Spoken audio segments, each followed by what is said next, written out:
What's going on, guys? Welcome back to Ranger Central, and today we are going to discuss things that was just dropped pretty much out of nowhere in a video that NHL on ESPN uploaded on YouTube. I will link that exact video in the description if you guys want to go check that out. But there was a little bit of just bombs dropped from Emily Kaplan out of nowhere talking about this Rangers team in terms of what they want to add come the deadline, why they waive Nick Bonino, further stuff about that. There was also talk about Hedl and Kakko, which we're not really going to talk about there, because with Hedl, I think we pretty much know the situation at this point with him, that he's not going to return this season. And again, I'm not entirely sure, but with Kakko too, just mentioning that they're taking phone calls, nothing really is, it doesn't mean they're shopping him. But regardless, we're going to talk about everything else that's more important in the video that was mentioned. Before we do, leave a like on this video if you do enjoy it. Subscribe if you guys are new, especially if you're Ranger fans. Thank you again for 2K subs, and also turn on your notifications so you know when I upload or go live. But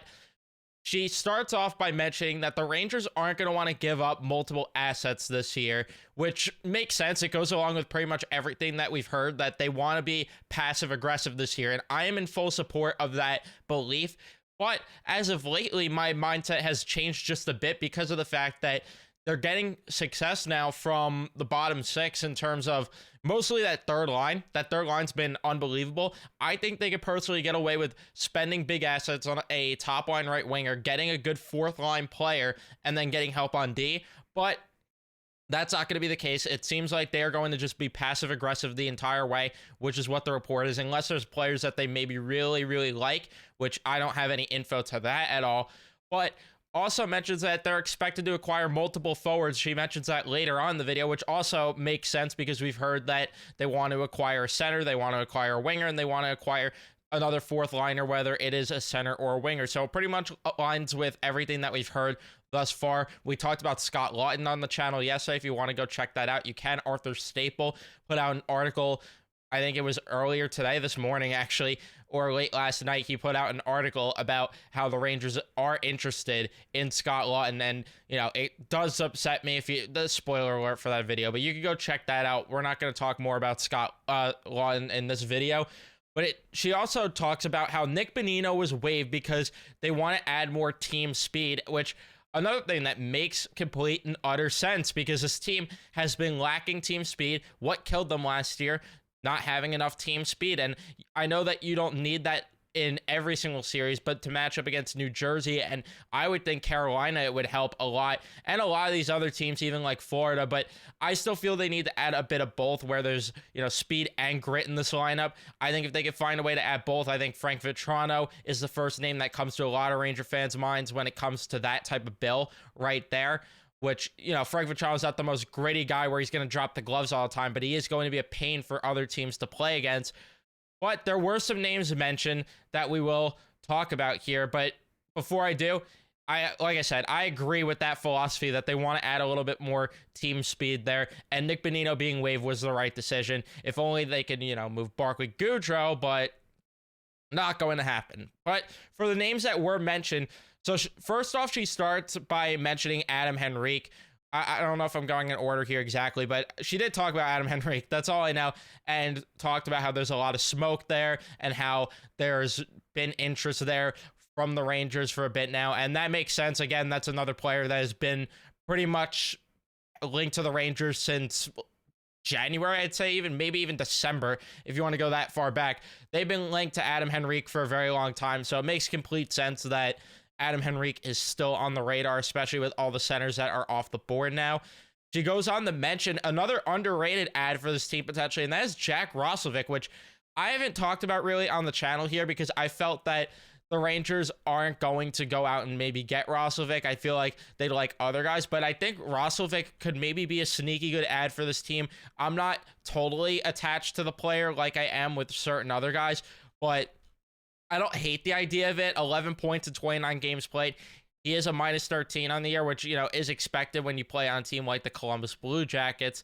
And I haven't checked his like cards or anything as of lately because he's just been off my radar for a very long time. I've looked at him before because of the fact that maybe the Rangers could get him. But again, like, he's someone that has been kind of just on the downwards. Like, he's had his ups and downs, kind of what Emily Cap would said in the video, where he's had his ups and downs, and his chart isn't terrible. He's kind of in the middle of the pack in terms of offense, and he is for defense. He's actually in the 50th percentile this season, which, you know, that could be a good ad for the Rangers, because if he does come here, he's going to be forced to play better defense, and, you know, his offensive game should improve. So it's not going to jump the percentiles up anything crazy, but it could help out and rejuvenate a guy like Jack Roslovic, who is on a team that is playing for pretty much nothing. And also Pascal Vincent doesn't know what a computer is, so that might help them out there. So that was another name mentioned. And then she also mentions Kevin Hayes, which I am very against the idea of a Kevin Hayes reunion because of the fact that he has multiple years left on the deal in particular. And I just don't think he fits that bill of what Emily Kaplan was talking about that the Rangers need. I don't think, and she didn't really say that they were linked to Kevin Hayes. She more so mentioned that he might become available and the Rangers might be interested if, you know, that were to come to fruition. So I don't personally see it happening. I think they're going to try and target guys like Roslovic, Henrik, and, as much as I hate Scott Lawton, more than a guy like Kevin Hayes. But remains to be seen. Again, I have no inside info. That's just more of a gut feeling, because it would make more sense, because, you know, Kevin Hayes does have the multiple years left, and if they're trying to be more passive aggressive this year, that doesn't necessarily align with that type of fit right there. So again, I could be wrong. She goes on to mention too, Anthony Duclair, who we've talked about ad nauseum as well. Anthony Duclair has been linked to the Rangers for quite a bit now as well. A lot of it is because of the fact that he used to be a Ranger, and part of it goes with the fact that he has some speed to his game, and that's what Emily Cap was mentioning. But I personally don't like the fit there either, because he's been so poor defensively, not just this year in San Jose, but in previous years, even with the Florida Panthers. And I know he could be better offensively than what he's been, but to me, he's still more of a passenger than a play driver. I don't really like the fit there, but I do love the idea of these last two names that she did mention, that she said that are from the Seattle Kraken, and it does align because the Rangers were scouting some Seattle games as of recently, according to multiple sources and reporters. But yeah, Yanni Gourde is one of them, which we've talked about that idea that maybe bringing in Yanni Gourde as the 3C could make a lot of sense there, or even playing on the fourth line to reunite him with Barclay Goodrow, which I don't know if that will do good or not for Barclay Goodrow. I can't see it hurting. I mean, I don't think Barclay Goodrow really has another level to his game at all, but maybe it could at least make him a serviceable player playing next to Yanni Gourde again, and it rejuvenates him in that regard. But Yanni Gourde has been linked, and I was kind of in the middle of Yanni Gourde, but the more and more I think about it, the more I'm talking myself into the whole bringing Yanni Gourde in thing, and it really would depend on the assets that they have to give up, and if there's salary retention, of course, because there has to be enough salary retained, but he would be here this year and next year, so I can't imagine the Rangers being able to get him for cheap. And then the last guy is the guy that I've been beating the drum for outside of Nick Dowd, but on the Seattle Kraken, his teammate in Jordan Eberle, who I feel personally is the best fit for this roster in terms of a guy that's familiar with playing a defensive system, playing all those years with the New York Islanders. Even under Dave Haxtell, they like to play a little bit of a defensive system there. So he knows what it takes to when it comes to the playoffs as well, and legitimate playoff experience because of the fact that he is a top player, and he's been a top player on those conference finals runs that the Islanders have made. And I think that he would just be a very good fit, adds play driving to this team, adds goal scoring to this team that they desperately need next to Kreider and Zibanejad. And maybe it will get Zibanejad too, start going, and then all of a sudden you got a lot of scoring on that line, and then you add Eberle to the power play. That adds another trigger man on the power play, and maybe the power play, which has been struggling. How many times did I say power play there? I don't know, but they've been struggling a lot. I know they scored last night, but that doesn't change the fact that they've been struggling as of lately, and I think that adding him to the lineup would just help that part of the game out a ton there for this hockey team. So yeah, to me, my favorite out of those options is definitely Jordan Eberle. I wouldn't be against if they went about it getting Jordan Eberle and Jack Roslovic, because I think Roslovic would be a very cheap option, and I think he would be a very solid rotational piece in terms of fluctuating between the third and fourth line, depending if there's chemistry there or not.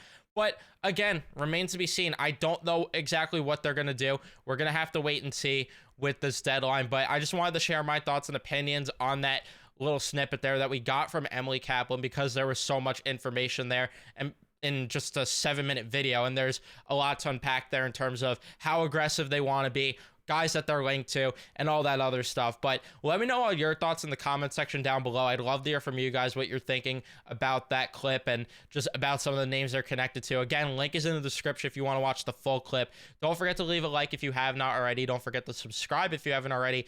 Turn on your notifications too so you know when I upload or go live next. And I'll see you guys in the next one. Let's go Rangers.